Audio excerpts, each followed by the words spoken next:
Thank you. Visionary. When I think of vision, I think of looking ahead. And because I've been involved with ETTA for about a year now, not that long, but I look to the future with this organization, a lifelong amount of things that I could do to help this thing really grow. I feel honored to be here tonight and receive this special award and recognition from ETTA. I learned about this great organization through my dear friend Michael Baruch, through Dave Garden. I mean, honestly, if I had never met Dave and Michael, I don't think I would be standing here right now. It's pretty amazing.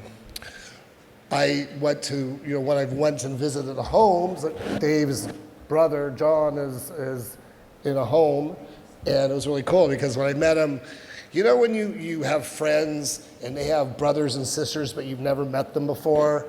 It was really weird. It was like, I met him immediately, I felt like he was like Dave, like a brother to me, and I didn't even know him. And I remember I went out, I hugged him, and I was like, he was so happy. He just got home from work. He's washing cars at the Audi dealership in the valley somewhere. We got in a whole thing like, do you like the Porsches or the Audis better? And he was like, I like the Porsches better. But he was just so cool, and I just felt a connection to him through Dave. And it's unbelievable. ETTA is one of those, I call it a hidden gem in Los Angeles. I want to thank Michael, definitely held. I mean, he is donated his life to this organization. I have never met anybody so passionate about what he does and the care he has for this organization, and the kind of the uphill battle it is to kind of help keep these houses going and to raise money to reach our goal of 100 homes, by 2020, I think, or something like that. Anyways, also the board of directors. I mean, fantastic group of board of directors. I got to meet quite a few people here. There's many politicians here tonight. I'm so excited. Jackie's here, which is fantastic, Lacey, and many other people that I'm so happy turned out for this event. I think that the event was supposed to be in the smaller room, but so many people came that they actually moved us into the bigger room, which is pretty cool. Thanks to Michael and all of my friends and our friends that are here to support this great night. It's really, ETTA becomes about the homes. I mean, I've been to the homes, and it's really almost like a surreal experience because when you go to a home the first time, you go usually with a group of people that don't work there, but that are a part of the organization. So you're kind of being followed around from room to room with people, and you're kind of not sure, you can't get that comfortable. So what I do is I wait till they kind of leave the room, and then I sit in the room with the guys that are living in the room, and I just hang out with them and stuff. And it's just it's amazing. These people are people and loving and amazing and smart and happy. And one of the things that I notice is that when they're in this group environment, how they open up and turn into they flourish. I mean, they're happy.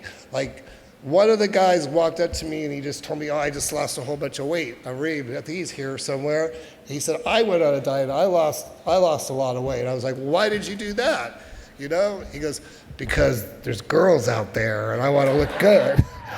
And I'm like, this is insane, this is amazing. And I was, in John, for instance, we talked about basketball, and, I just got to really I get to spend some quality time talking and hanging out, and it's just like normal. They're just like us. There's no difference. They just need a little bit of help. And one of the things that I really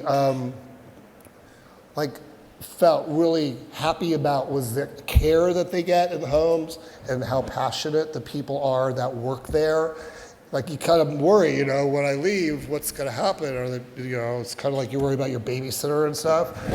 These people are so dedicated and so loving and such good people that, the parents and the families trust these people with their kids. Not kids are adults, but 24/7 for the rest of their life. So one of the things I always, wanted to know is what happens when everyone leaves. And I can tell you that it's just always consistently amazing. Some of the houses are kind of close to each other, so they're able to the people who work there are able to go back and forth and really support each other.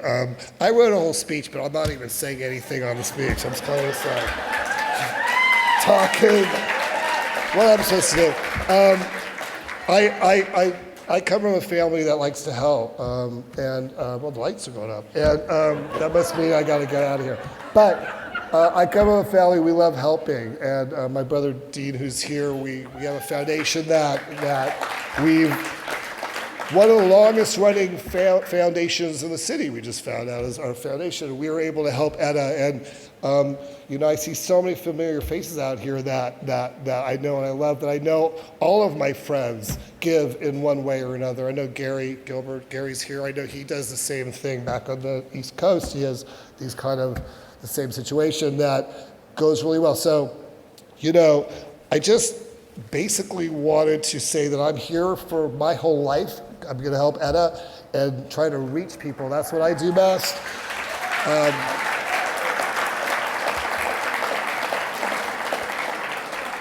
Tell a friend, come to a house. The one great thing about ETTA is you guys can come and visit a house anytime you want. They're real regular homes, and they're really close, and you can come for an hour, and the people who live there are so excited to have visitors and stuff like that. It's not weird at all. It's actually so normal. That's what's so weird about it. But, so anyways, I thank everybody for this honor. Thank you, Michael, Baruch, for really, hold on. You end it like this. So here's the deal. We have $500,000 raised towards our next house. We have 5 houses right now. We're trying to raise 100 by 2020. So what I would like everybody to do, if possible, is to help us. There's envelopes on your table. Donate a little bit, donate a lot. I have my envelope right here. I'm donating a lot. And we were going to say a couple Davis is too nice. Don't say that. Words not to use. Don't use those words. No. I love that. He actually had a list of words not to use. I like that. Should we do a picture? We'll post that later. But, But seriously, the last thing we want to do is just ask everybody to give whatever they can. We really want to build house number 6 as soon as possible. We have the construction. We have $500,000 or $250,000 towards the land, and we need to raise another $1 million for it. So if you can, whether it's $1 or whether it's $100,000, please grab the envelopes, go to one of the iPads, give whatever you can, use your credit card, write a check, and help us help our clients. That's it. Thank you.